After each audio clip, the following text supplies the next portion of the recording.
الله جل شانه د آدم علیه السلام چې کومه زمانه وه هغې ته اشاره کوي چې د آدم علیه السلام د زمانې نه واله تر د نوح علیه السلام د زمانې پورې دا یو امت و یو خلک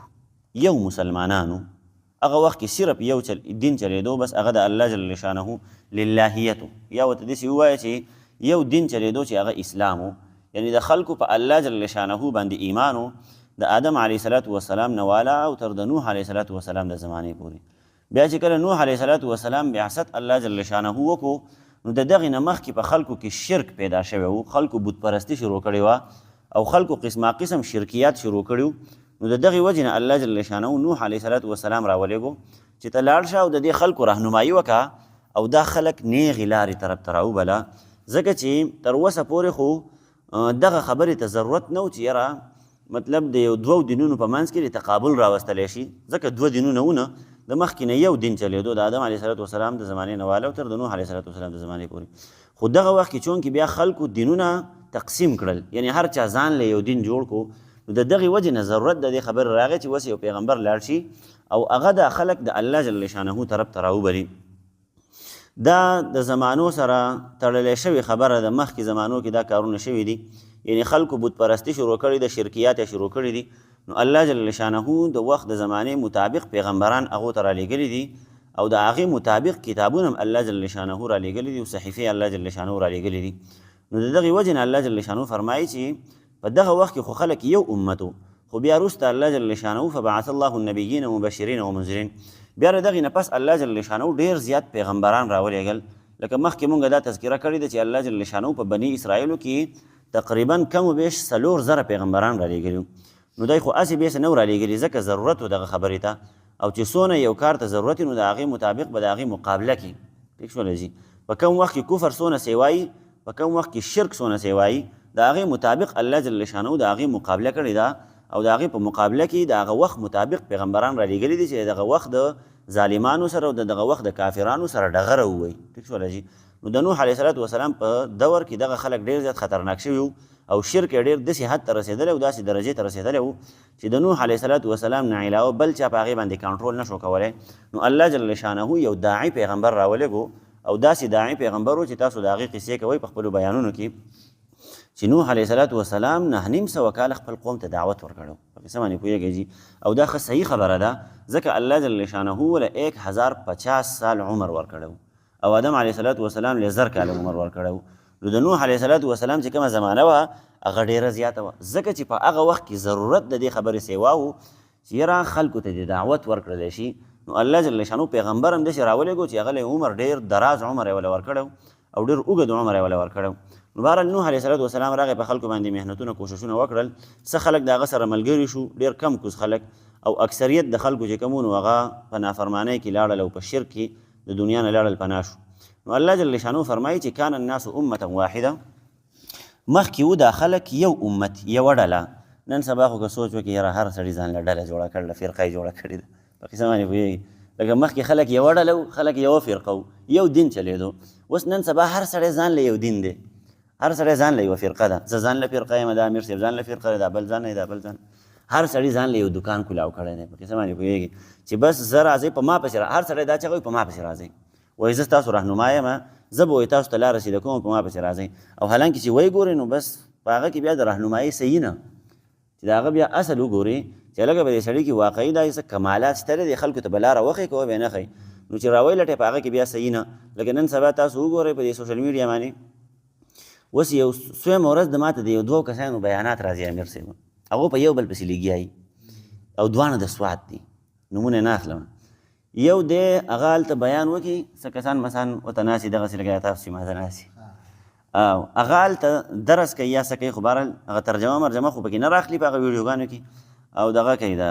خبرې اترې کوي لکه زه چې اوس تاسو څنګه لګیا یم. نو هغه د اختلافي مسلې چیړي چې کومې اختلافي مسلې دي، مطلب دا دی چې هغه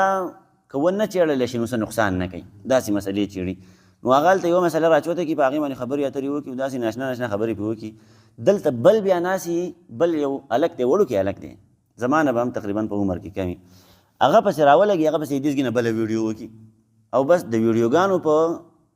ذریعه باندې د یو بل سره جګړه شروع ده،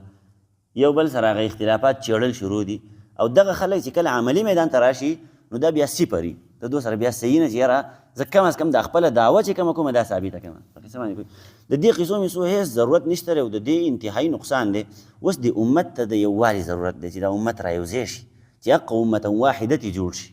هغه یو امت تی جوړ شي چې په کم کې الله جل شانه د انسانانو لپاره فایده یې ښودلې ده د انسانانو کامیابي په دغه خبره کې ده خاص کر د مسلمانانو چې دوی په یوه خبره باندې راغونډ شي بس دوی د ځان نه مسلمانان صرف جوړ کړي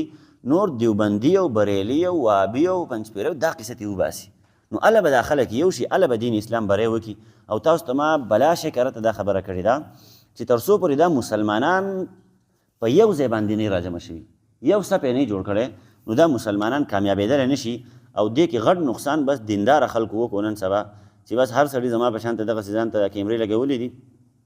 او امت په ځان له یو طرف باندې روان کړی دی هر سړي په ځان پسې امت روان کړی دی په ما پسې راځئ زه په صحیح لاره باندې روان دا بل سړی چې کوم دی دا په غلطه باندې روان دی نو د عوامو هغه ذهنونه لاړل تباه او برباد شو عام خلک نه پوهېږي چې په کوم طرف لاړ شو بعضې نیم سړي له خو الله جل شانو څه نه څه عقل ورکړی څه نه څه پوهېږي او اوس په دو باندې خلک هم پوهه شوي دي وایي دو د امت تباه او برباد کو زما یو ورور دی ساده باده دی نه د سکول تعلیم کړلی نه د مدرسې تعلیم کړلی هغه ماته یوه ورځ وایي چې یاره دې مولیانو خو دا قوم تباه او برباد کو وایي دا قوم یې وشرماو وایي دا کوم چې راوتلي دي بیا مناظرې کوي یو بل سره اختلافات کوي قسمه قسم او په معمولي مسلو باندې داسې مسلې چې په هغې ته د سره په دنیا کې ضرورت شته دی نه چې په دغې دې بحث وکړلی شي په قصه باندې پوهېږي نو هغه د هغې نه ډېر زیات متنفره شوی و د دې مولیانو نه د دې وجې نه چې یاره دوی د یو بل سره جګړې لانجې مانجې کوي ما ورته ویل د خپلې مسلې د قلار شتې واوړه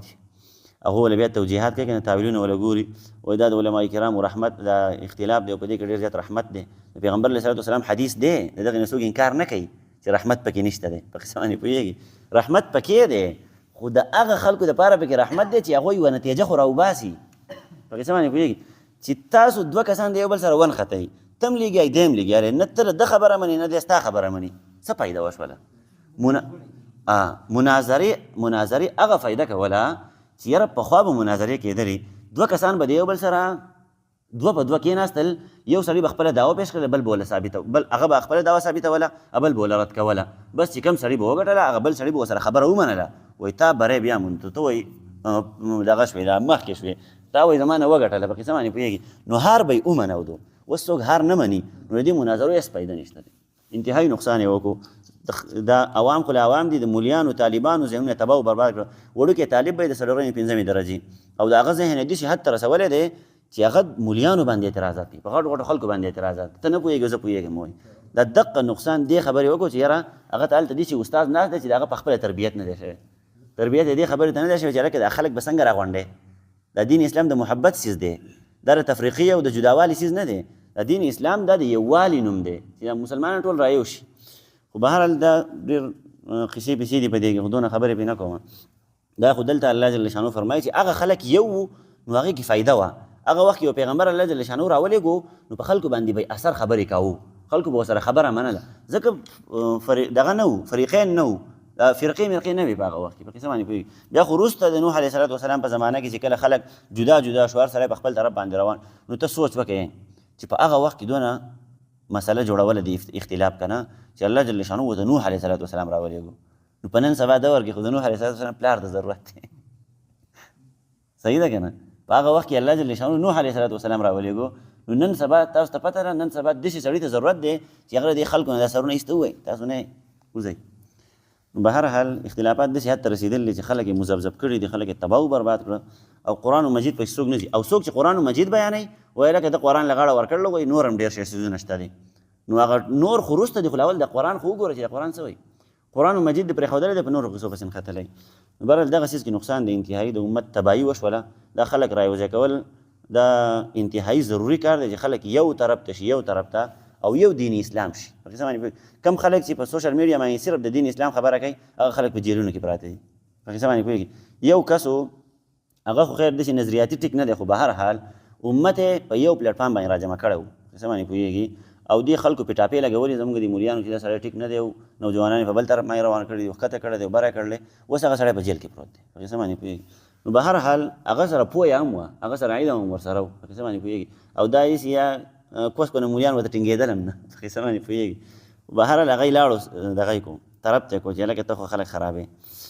نو چې کوم سړی قرآن بیانوي جو هغه وایي ته ټیک نه یي، او چې کوم ورته نورې قصې میسې کوي لکه زما په شان ته دا قصې میسې ورته کوي جو هغې ته خوشحاله وي، وایي لکه راځه د قصو مار مولا دی کېنوت. ښه جي الله جل شانو فرمایل کان الناس امة واحده، مخکې و دا خلک یو امت یوه ډله وه. فبعث الله النبیین مبشرین،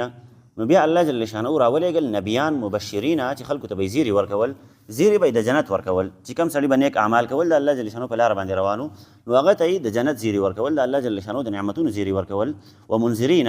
او يرونکي پیغمبرانو، نو يرول به هغه څوک چې کوم د الله جل شانو په لاره باندې نه روان، د شیطان په لاره باندې روانو، نو هغه خلک به يرول چې تاسو ویریږئ د الله جل شانو د عذابونو نه،